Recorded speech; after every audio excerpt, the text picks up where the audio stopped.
Studies on Hysteria, page 8.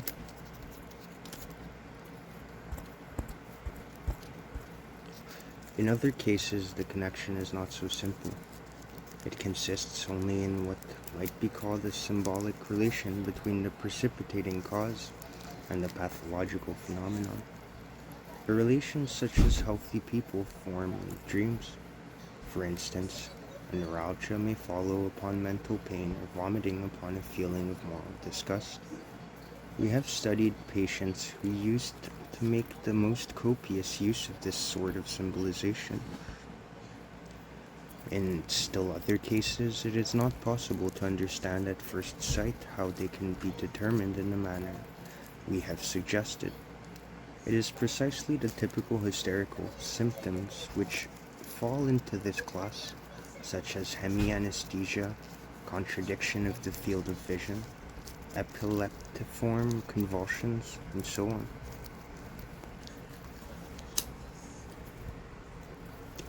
An explanation of our views on this group must be reserved for a fuller discussion of the subject.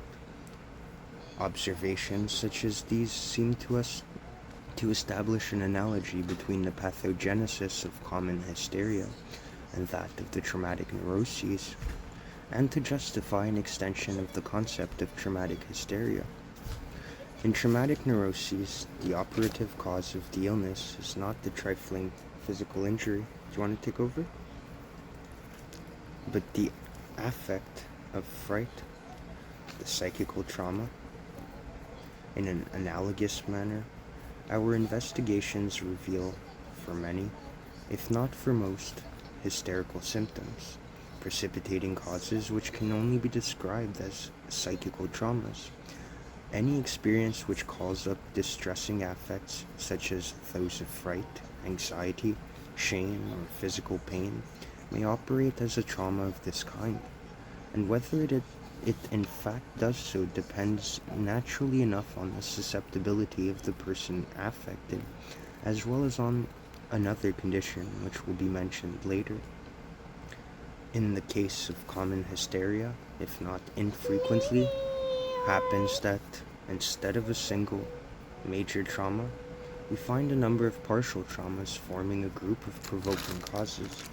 These have only been able to exercise a traumatic effect by summation, and they belong together insofar as they are in part components of a single story of suffering. These are other cases in which an apparently trivial circumstance combines with the actual operative event, or occurs at a time of peculiar susceptibility or stimulation, and in this way attains the dignity of a trauma which it would not otherwise have possessed, but which thenceforward persists.